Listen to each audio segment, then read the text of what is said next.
Hai semua, selamat datang di Ana Yustika Channel. Jangan lupa like, subscribe, komen, dan share ya ke teman-teman kalian. Thank you. Halo semuanya, Assalamualaikum warahmatullahi wabarakatuh. Berjumpa kembali dengan saya, Ana Yustika, dalam Ana Yustika Channel. Oke, kalau pada video sebelumnya kemarin kita sudah mempelajari tentang struktur atom part 2, yaitu tentang apa ya kemarin ya? Menentukan proton, elektron, neutron gitu ya, dari atom maupun ion, baik itu kation maupun anion. Nah, pada video struktur atom yang part 3 ini kita akan memfokuskan diri untuk membahas mengenai konfigurasi elektron. Tapi kita masih terbatas ya di konfigurasi elektron yang kulit saja dulu. Kalau untuk yang subkulit nanti kita akan bahas di part yang berikutnya gitu. Ini yang mudah dulu. Mudah aja teman-teman harus tetap fokus loh ya. Jadi jangan sampai ada yang lost fokusnya sehingga nanti susah kalau tidak fokus untuk mempelajari, tentu saja lebih susah gitu ya. Nah, kita akan mempelajari tentang konfigurasi elektron kulit terlebih dahulu. Ini materinya juga sudah saya paparkan ya di screen ya. Teman-teman bisa sambil menyimak semuanya. Elektron yang dipunyai oleh suatu atom itu ternyata kan tersebar pada lintasan atau kulit elektron. Teman-teman masih ingat dengan model atom Bohr? Kemarin kan kita sudah bahas nih, kan ada gambar nih, ini inti atom gitu kan. Kemudian kan ada lintasan-lintasan begini kan. Nah, di setiap lintasan-lintasan ini itu kan kemarin ada muatan-muatan negatif yang namanya elektron gitu kan. Di sini ada elektron-elektronnya itu. Nah, gini kan, kurang lebihnya seperti ini gambarnya gitu. Menurut teman-teman nih, di setiap lintasan, ini kan ada lintasan pertama gitu kan, berarti N sama dengan 1. Ini lintasan yang kedua, N sama dengan 2. Yang ini misalnya lintasan yang ketiga, N sama dengan 3. Menurut teman-teman, apakah jumlah elektron yang terdapat pada setiap lintasan, entah itu kulit pertama atau N1, N2, N3 dan seterusnya, itu kira-kira jumlah maksimum elektronnya sama atau tidak ya gitu kan. Nah, jawabannya ya tentu saja nggak sama. Kalau kita lihat yang lintasan pertama atau N1 ini kan lebih kecil ya, paling kecil gitu kan. Agak yang lebih besar itu di N2, lintasan kedua gitu kan. Lintasan ketiga lebih besar lagi, lintasan keempat lebih besar lagi, dan seterusnya. Artinya semakin banyak kulitnya atau semakin banyak nomor lintasannya ya, otomatis jumlah elektron maksimal yang bisa ditampung menjadi lebih banyak daripada kulit-kulit yang lebih kecil gitu kan. Nah, ternyata untuk mengetahui berapa banyak elektron maksimal yang ada pada setiap kulit itu ada rumusnya teman-teman. Di sini ada, yaitu 2N kuadrat. Dengan N yang dimaksud di situ adalah kulit elektron. Artinya, misalnya kita ambil kulit yang pertama, yaitu N sama dengan 1. Berarti berapa banyak sih elektron maksimalnya? Kita masukkan saja di rumusnya ini, 2N kuadrat gitu kan. N-nya diganti dengan 1 gitu. Berarti 2 kali 1 pangkat 2. 1 pangkat 2 berapa teman-teman? 1 ya, bukan 2 ya. 1. Baru 1 kemudian dikali 2, hasilnya 2. Artinya pada saat N-nya itu sama dengan 1, maka elektronnya berarti berjumlah maksimal 2. Bisa dipahami? Bisa ya. Sekarang kita coba cari space kosong, saya hapus dulu aja deh. Kita coba menghitung banyaknya elektron maksimal ya. Kalau tadi N sama dengan 1 kan elektronnya berarti 2 ya.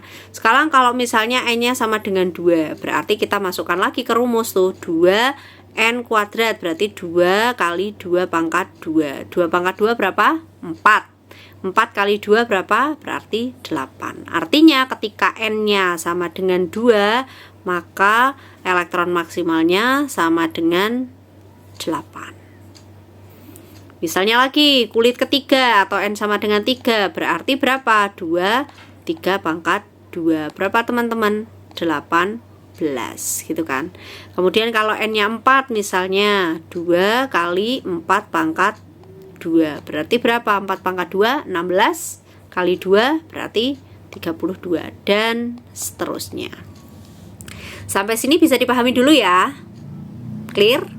Oke, kalau sudah kita lanjut. Berarti ada angka-angka misalnya kita sebut angka-angka istimewa lah untuk kita bisa lebih mudah menghafal ya. Berarti ada angka berapa saja? 2, 8, 18, 32 dan seterusnya mengikuti rumus 2n kuadrat itu tadi. Nah, sekarang kita akan coba mengkonfigurasikan suatu atom, mengkonfigurasikan elektronnya gitu. Tujuannya untuk apa sih gitu kan? Tujuannya itu untuk mengetahui letak suatu atom dalam sistem periodik unsur. Teman-teman kan di video sebelumnya sudah tahu ya, ada yang namanya tabel periodik unsur gitu. Di situ yang ada lambang, misalnya yang tadi di contoh video sebelumnya itu kan saya memberikan contoh, misalnya kita ngambil satu cuplikan nih teman-teman, F gitu kan, 9 terus ada angkanya 19 terus F gitu kan, dalam satu kotak gitu. Nah, kotaknya itu kan bagian dari sistem periodik unsur gitu. Nah, kenapa letaknya F itu harus di situ gitu? Kenapa tidak boleh di tempat lain? Ya, itu karena ada aturan mainnya, teman-teman. Nah, aturan mainnya ya di sini kita pelajari di konfigurasi elektron ini, sehingga kita bisa menentukan suatu atom itu terletak pada golongan apa dan periode berapa. Golongan itu yang dari atas ke bawah ya, yang begini ya, golongan ya. Kalau kita lihat sistem periodik unsur, sedangkan jadi golongan itu kan ada yang misalnya sini 1A, 2A, 3A gitu kan. Paling pojok itu 8A. Paling pojok itu 8A. Jadi golongan itu kalau golongan A itu dari 1A sampai 8A. Berarti golongan 9A ada tidak? Tidak. Golongan 10A tidak, 11A tidak, golongan 5A ada, 6A ada, 2A ada, 7A ada, 14A tidak ada, gitu ya, karena mentok hanya sampai 8A saja. Kemudian periode, kalau periode itu yang baris teman-teman, seperti ini namanya periode. Baris pertama berarti periode 1, baris kedua berarti periode 2, baris ketiga periode 3 gitu. Misalnya saya punya suatu atom letaknya ada di sini. Ini. Berarti dia terletak pada golongan berapa gitu kan? Berarti dia terletak pada golongan 2A, periode berapa? Periode 2. Gitu. Misalnya saya punya lagi letaknya di sini. Sini deh. Nah, berarti pada golongan berapa dia terletak?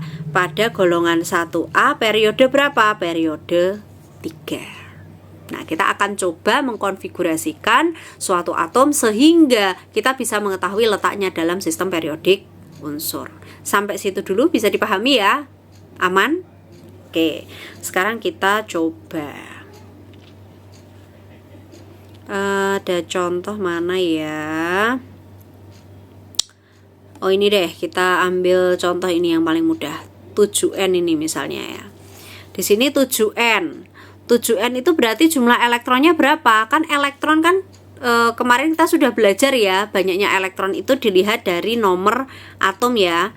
Nomor atomnya berapa? 7 gitu kan. 7N berarti elektronnya sebanyak 7. Kita harus memasukkan 7 elektronnya ini ke dalam kulit-kulit gitu kan. Kulit yang pertama tadi isinya maksimal berapa? 2. Berarti kita isi 2. Boleh nggak diisi 3? Ya nggak boleh, maksimalnya aja 2, masa mau diisi 3 gitu kan, nggak boleh. Makanya bolehnya hanya diisi 2 saja.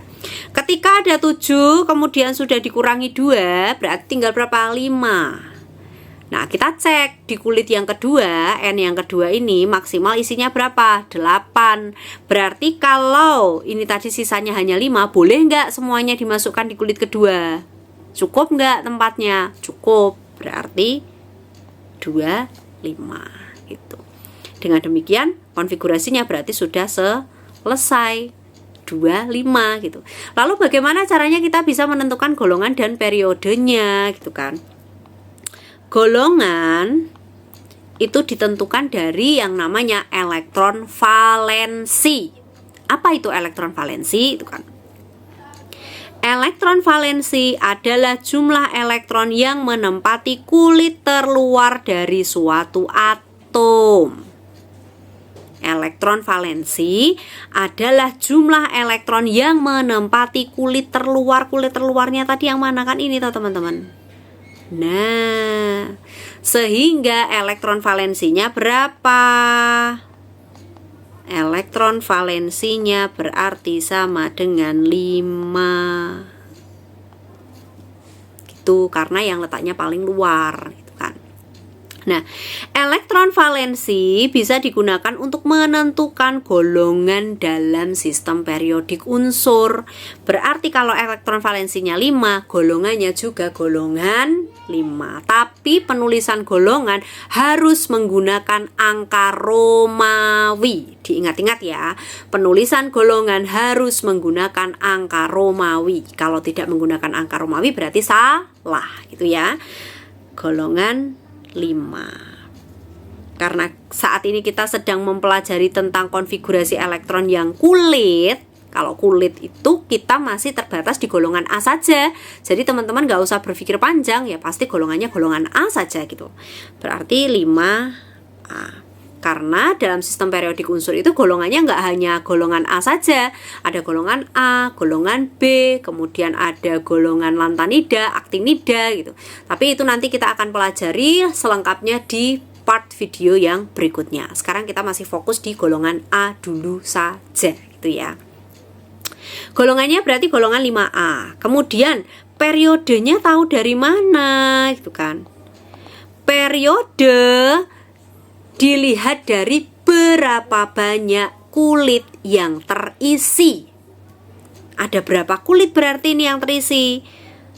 1, 2, itu kan ada 2 kulit. Yang pertama isinya 2, yang kedua isinya 5. Berarti periode berapa? Periode 2. Artinya kalau kalian diminta untuk menentukan golongan dan periode dari atom 7N, berarti 7N ini terletak pada golongan 5A periode 2. Golongan 5A periode 2. Sehingga kalau kalian cek di struktur periodik unsur atau struktur SPU ya, di tabel SPU, di golongan 5A cari periode 2, cari, harusnya ketemu di situ adalah atom 7N. Bisa dipahami? Aman? Clear ya? Bisa ya? Oke. Kemudian selebihnya adalah latihan-latihan soal ternyata teman-teman. Mungkin untuk latihan soal bisa kita bahas di part berikutnya ya, video part berikutnya. Ini untuk materi dulu kaitannya dengan konfigurasi kulit. Kalau teman-teman masih ada yang belum dipahami, silahkan bisa langsung diketik di kolom komentar. Kalau ada request video juga boleh, silahkan disampaikan di kolom komentar gitu ya. Sementara videonya saya cukupkan dulu, kita akan lanjut ke part yang berikutnya, khusus untuk latihan soal konfigurasi kulit gitu. Terima kasih, dadah.